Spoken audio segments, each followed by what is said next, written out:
Hello everyone, today we explore the legacy and ideas of one of the most influential and controversial figures in US foreign policy, Henry Kissinger, and his vision of world order.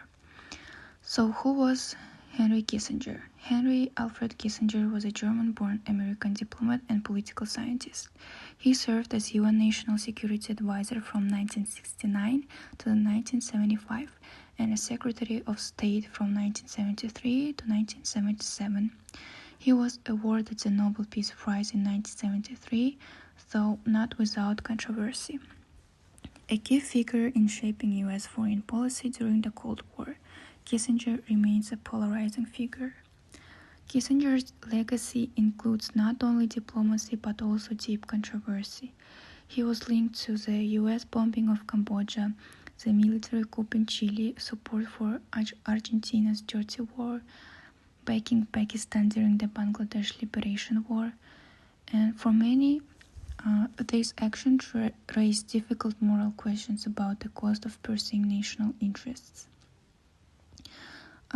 Kissinger's core philosophy, realism and balance of power. At the heart of Kissinger's worldview was realism. He believed countries act not on moral ideals but on self-interest. Peace and stability come not from spreading democracy but from balancing power among nations. He also emphasized that national interests are shaped by history, culture, and identity, not just security or economics. A key example of Kissinger's realism was the opening of U.S. relations with China in the 1970s. Despite China's authoritarian regime and human rights abuses, Kissinger prioritized geopolitical stability over moral concerns. This move marked a major shift in Cold War dynamics and showed his focus on long-term strategic advantage. Kissinger's achievements on the global stage were significant, opening relations with China in 1972, the tender with the Soviet Union, reducing tensions between superpowers, orchestrating the US withdrawal from Vietnam. Through this, he used diplomacy as a strategic tool, though often criticized for disregarding ethics. Criticism of his approach. Yet, Kissinger's methods have been widely criticized. His focus on stability often conflicted with democratic values. Examples include his support for Pinochet military coup in Chile, his silence during the genocide in Bangladesh, his dismissive stance toward UN criticism of Israel. For Kissinger, compromise was not just a means, it was often the goal itself. In his later years, Henry Kissinger started to reconsider some of his earlier views. In his book World Order, published in 2014, he acknowledges the importance of moral principles in international relations. He also praises Ronald Reagan for taking a more principled approach towards the USSR. Instead of supporting the idea of the US acting as a world policeman, Kissinger suggests that the US should serve as a moral example for other countries. Today, the balance of power is under serious threat, especially in places like Ukraine, Taiwan, and the Middle East. The old world order is collapsing, and the new strategies are needed to deal with global challenges. While Kissinger focused on maintaining balance, many now believe the US should take a more active role in promoting democracy. Even though Kissinger might not have agreed with all of these ideas, his influence on international politics is still very strong today. So, World Order by Henry Kissinger is a really deep and ambitious book where he talks about how international order has developed over time. He looks at it from different angles: historical, philosophical, and geopolitical. As someone who was both Secretary of State and National Security Advisor, Kissinger analyzes how various regions and civilizations have understood world order in their own ways. He also shows how these different views sometimes clash, interact, or evolve in today's global world. Kissinger says that there has never been one single universal world order. Instead, different civilizations have created their own version based on their own history and values. For example, Europe follows the Westphalian system, which came from a treaty in 1648. It focuses on state sovereignty, equality between states, and not interfering in each other's affairs. The Islamic world, on the other hand, aimed for a political system united by religion under Islam.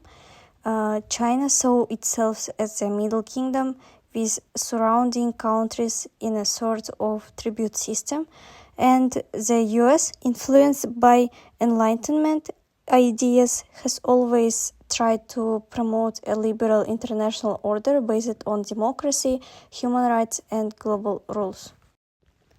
So today the global system is kind of a mix or a patchwork all of these different and sometimes conflicting worldviews. That's why there is often tension between countries, and it makes it really hard to build a stable and cooperative international order. The Westphalian system and its limits. Kissinger views the Peace of Westphalia as a landmark that created the foundation for modern international relations. Sovereign states managing their affairs without external interference. The system allowed Europe to avoid perpetual wars over religion by agreeing on a secular basis for international conduct. However, applying Westphalian principles globally has proven difficult, especially in regions with different political or cultural histories. American exceptionalism and idealism. Kissinger is critical of the idealistic strain in American foreign policy, which often seeks to export democracy and human rights without understanding local context. He praises realism over moralism, suggesting that order and stability must come before ideals, not the other way around. American interventions from Iraq to Libya often lack strategic clarity and cultural understanding, leading to disorder rather than democracy. China's return to the global stage. Kissinger devotes considerable attention to China, arguing that it's not a revisionist power in the traditional sense, but one that seeks recognition of its historical status and interests. China prefers a hierarchical order based on respect and tribute, rather than Western notions of legal equality. Its strategy is subtle, long-term, and culturally distinct from Western confrontation-based diplomacy. The Middle East, a region without order. Kissinger sees the Middle East as particularly volatile because it lacks a stable regional order and faces an identity crisis between modern statehood and religious revivalism. The collapse of authoritarian regimes has led to power vacuums filled by radical groups. Attempts to democratize the region without building institutions have failed. Technology and the erosion of sovereignty. Kissinger expresses concerns about how technological advances from cyber warfare to artificial intelligence are undermining traditional concepts of state sovereignty and decision-making. The speed of digital information distorts diplomacy, rewards populism, and reduces space for reflection. He warns that technology may erode strategic thinking if leaders respond emotionally rather than rationally. Kissinger's worldview is realist and conservative, grounded in the belief that international order is rare and fragile. He stresses the importance of balance of power, statecraft, and historical awareness as essential tools to maintain global stability. Rather than offering a blueprint for peace, Kissinger presents a framework that emphasizes humility, dialogue among civilizations, and mutual respect. In today's world of nationalism and ideological division, his call for measured leadership and historical perspective remains highly relevant. I will briefly explain a mind map based on Henry Kissinger's world order. First, multiplicity of orders. One of Kissinger's key arguments is that there's no single universal world order. Different civilizations like Europe, China, the Islamic world, and the US each have their own vision of how international relations should work. This diversity makes cooperation and stability more complex. Second, Westphalian system. Kissinger highlights the Westphalian system, which originated in Europe in 1648 after the 30 Years' War. It's based on the principles of state sovereignty and non-intervention. This system worked well in Europe, but it's difficult to apply in other parts of the world with different histories and values. And third, American exceptionalism. The United States has a unique role in world politics. It often promotes democracy and human rights, believing its values and are universal. But Kissinger warns that this moral idealism can clash with political realities, especially in complex regions like the Middle East.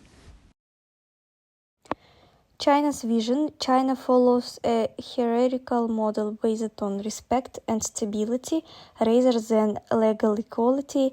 Its rise challenges the Western order.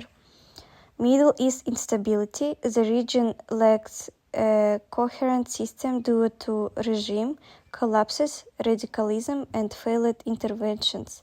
There is a deep conflict between religion and the modern state. Cyber threats and rapid communications undermine traditional diplomacy, causing faster, more emotional decisions. And Kissinger's philosophy, he favored realism, power balance, diplomacy, and historical awareness are essential. Stability is more important than spreading ideology. This summary shows that Kissinger believes in historically informed diplomacy, not moralistic or ideological approaches. So we were planning to play this game with our group mates in class a long time ago, since the very beginning. But since we are doing it online, we still have decided to do it anyways. And this game is called What Doesn't Belong? And you need to identify the word or concept that doesn't relate to Henry Kissinger. Please pay attention that it doesn't and it shouldn't relate to Henry Kissinger. So let's start. Number 1, China, USSR, France, and Detente.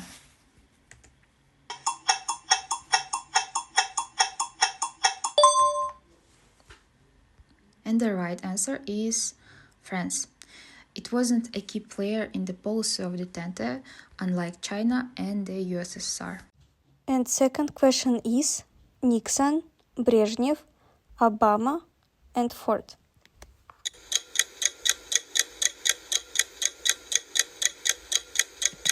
Right answer is Obama. He was not directly involved with Kissinger in his political career. Third question. Vietnam, China, Israel, and India.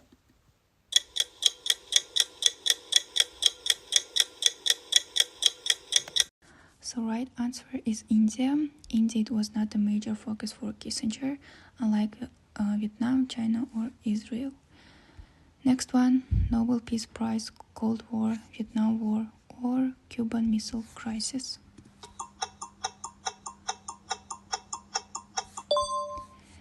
Yeah, right answer is Cuban Missile Crisis. While important, Kissinger did not play a key role in it, unlike the Vietnam War or the Cold War. And in conclusion, I want to say that Kissinger's world order presents a complex view of international relations. He offers hard truths that peace often requires difficult choices and sometimes moral compromise. His legacy challenges us to ask what kind of order we willing to accept and at what cost. So thank you for your attention. See you.